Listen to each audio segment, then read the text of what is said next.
नमस्कार, सी न्यूज भारत में आप सभी का स्वागत है और इस वक्त मैं आपके साथ रचा सिंह। वक्त हो चुका है खबरें अब तक का। खबरें अब तक में आज बात होगी महाकुंभ में सीएम योगी की नई तैयारियों की, देश में भ्रष्टाचार को लेकर आई नई रिपोर्ट की और कांग्रेस के नए अवतार की। ऐसे तमाम मुद्दों पर होगी विस्तार से चर्चा, लेकिन उससे पहले हेडलाइंस पर एक नजर डाल लेते हैं। फ्रांस मार्सिले में युद्ध स्मारक में पीएम मोदी ने शहीदों को दी श्रद्धांजलि। प्रणब मुखर्जी के बेटे अभिजीत मुखर्जी ने छोड़ा टीएमसी का साथ, कांग्रेस में हुए शामिल। महाकुंभ में अब तक 50 करोड़ लोगों ने लगाई डुबकी। हैदराबाद के हनुमान मंदिर में अज्ञात बदमाशों ने फेंके मांस के टुकड़े, तनाव के बाद पुलिस तैनात। जनवरी में खुदरा महंगाई दर घटकर 4.31% पर आई, आधिकारिक आंकड़े जारी। बसपा सुप्रीमो मायावती का बड़ा एक्शन, आकाश आनंद के ससुर को पार्टी से निकाला। एलओसी के पास 2 जवानों की शहादत पर भड़का अमित शाह का गुस्सा, आतंकवाद को पूरी तरीके से उखाड़ फेंकने का दिया निर्देश। नेतन्याहू ने बंधकों को रिहा नहीं किए जाने पर गाजा में फिर से युद्ध शुरू करने की दी धमकी। टेस्ला के शेयर में आया बदलाव, एलॉन मस्क की संपत्ति को हो गया बड़ा नुकसान।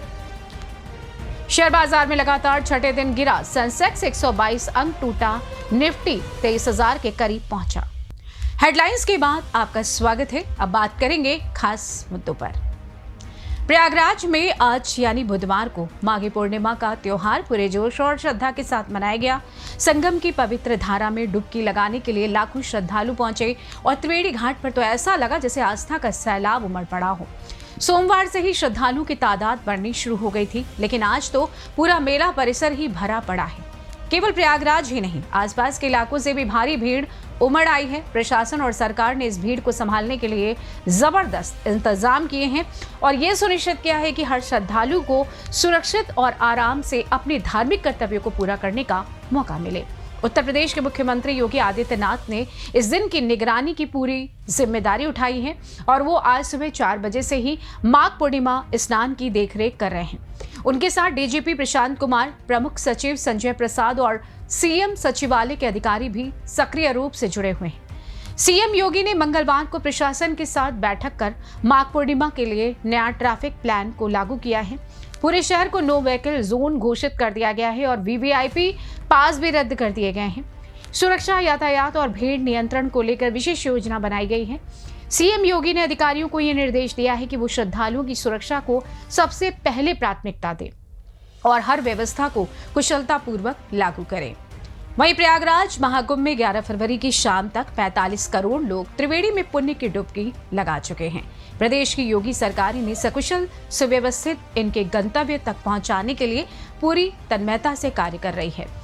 यूपी रोडवेज ने अब माघ पूर्णिमा के स्नान के लिए अपनी कमर कस ली है। उत्तर प्रदेश के परिवहन राज्य मंत्री स्वतंत्र प्रभार दयाशंकर सिंह ने बताया कि महाकुंभ 2025 मेले के मुख्य स्नान पर्वों के सफल संचालन के लिए यात्रियों की संख्या को देखते हुए 1200 अतिरिक्त ग्रामीण बसों की वृद्धि कर क्षेत्रवार आवंटन किया गया है। इसके अलावा महाकुंभ के लिए 3050 बसें पूर्व से ही आवंटित हैं। 3050 बसों के अतिरिक्त माघी पूर्णिमा एवं आगे के स्नान के लिए 1200 बसें रिजर्व में रखी गई हैं, जिससे कि आने वाले श्रद्धालुओं को कोई भी असुविधा ना हो। महाकुंभ क्षेत्र से 4 अस्थायी बस स्टेशन हैं।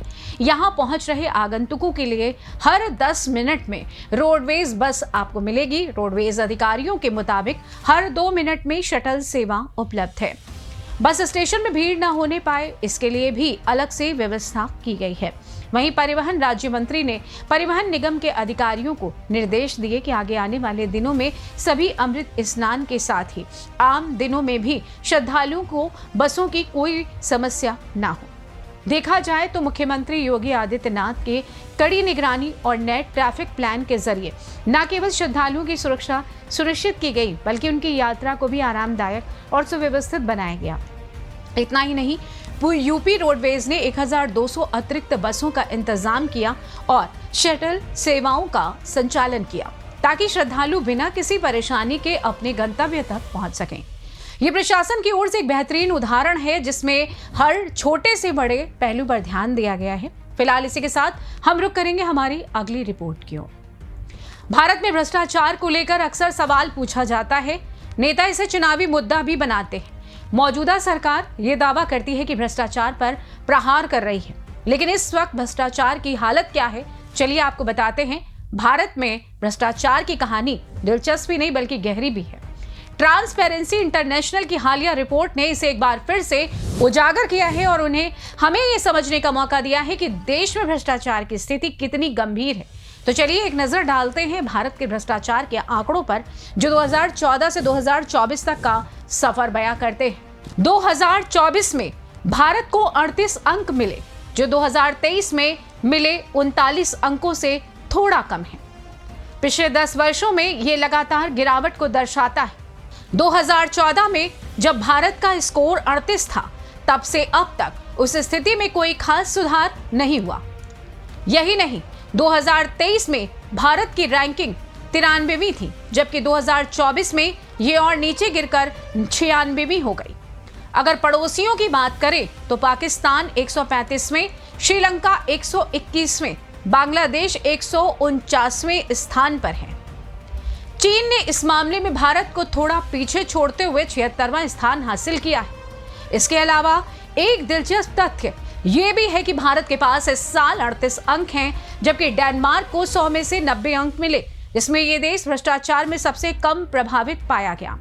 वहीं इसके अलावा अगर हम बात करते हैं उन देशों की जो भ्रष्टाचार के मामले में सबसे बदतर हैं, तो आपको ये जानकर हैरानी हो सकती है कि दुनिया के सबसे भ्रष्ट देशों की सूची में सूडान 15 अंक के साथ पहले स्थान पर है। इसके बाद निकारागुआ, लीबिया और यमन जैसे देशों का नाम आता है, जिनके अंक 13 या उससे भी कम हैं। और सबसे नीचे साउथ सूडान, जो 8 अंक के साथ दुनिया के सबसे भ्रष्ट देश के तौर पर मौजूद है। अब आप सोच रहे होंगे कि आखिर इससे फर्क क्या पड़ता है। तो बता दें कि भ्रष्टाचार सिर्फ सरकार या प्रशासन तक सीमित नहीं है, ये आम जनता की जिंदगी को भी प्रभावित करता है। भ्रष्टाचार से ही मानवाधिकारों का हनन होता है, समाज में असमानता फैलती है और विकास की रफ्तार धीमी पड़ जाती है। ट्रांसपेरेंसी इंटरनेशनल, जो भ्रष्टाचार के इस विश्वव्यापी मानक को तय करता है, एक अंतर्राष्ट्रीय संस्था है जिसका मुख्यालय बर्लिन, जर्मनी में है। इस संस्था का उद्देश्य है देशों में भ्रष्टाचार के स्तर को मापना और उसे दुनिया के सामने लाना। ये रिपोर्ट 13 अलग अलग प्रकार के सर्वे और संस्थाओं से डाटा इकट्ठा कर तैयार की जाती है। इसमें वर्ल्ड बैंक और वर्ल्ड इकोनॉमिक फोरम जैसे बड़े संगठन भी शामिल होते हैं। यानी कि देखा जाए तो एक बात तो तय है कि भारत में अब भी भ्रष्टाचार का मामला न सिर्फ एक राष्ट्रीय चुनौती है, बल्कि ये वैश्विक समस्या का हिस्सा बन चुका है। अगर हमें इसे सुधारना है तो ये जरूरी है कि हम प्रशासनिक सुधारों को सख्ती से लागू करें और एक समग्र योजना बनाकर हर स्तर पर पारदर्शिता को बढ़ावा दें।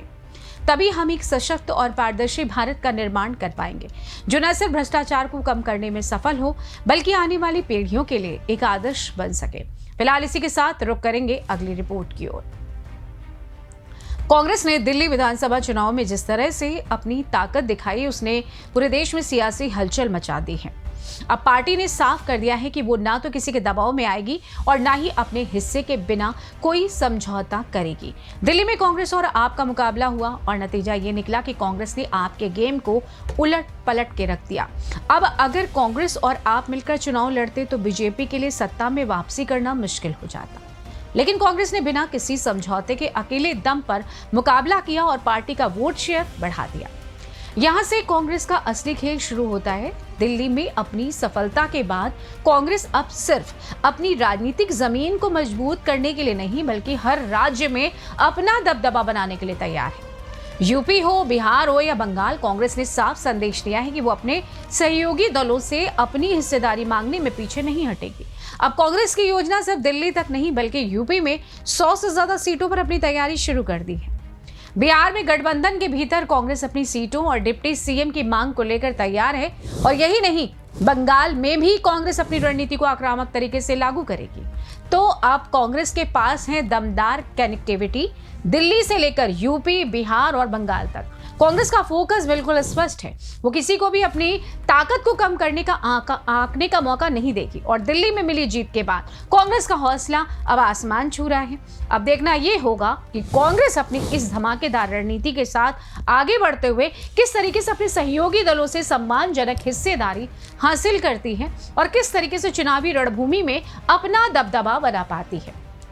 फिलहाल ये तो थी खबरें अब तक की खास रिपोर्ट्स, लेकिन इसी के साथ एक और बात करेंगे। गाजियाबाद में साइबर ठगों ने फिर से अपना खेल खेला और 3 लोगों से मिलकर 62.68 लाख रुपए उड़ा लिए। इनमें से एक मामला है क्रॉसिंग रिपब्लिक का, जहां बादल शर्मा ने इंस्टाग्राम पर एक अनजान लिंक पर क्लिक किया और फिर उनका सब कुछ हाथ से निकल गया। ठगों ने उन्हें शेयर ट्रेडिंग से मुनाफा कमाने का लालच दिया और धीरे धीरे उनका 21.78 लाख रुपए ट्रांसफर करवा लिया।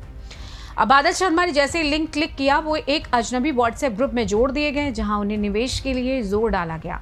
कुल मिलाकर यह आपको बताने के मकसद केवल हमारा इतना है कि साइबर ठग अब रोज नए नए तरीके अपनाते हैं और हर बार किसी न किसी को फंसाते हैं। और तो अगली बार जब आपको कोई बड़ा मुनाफा दिखाए तो पहले थोड़ा रुकिए और सोचिए।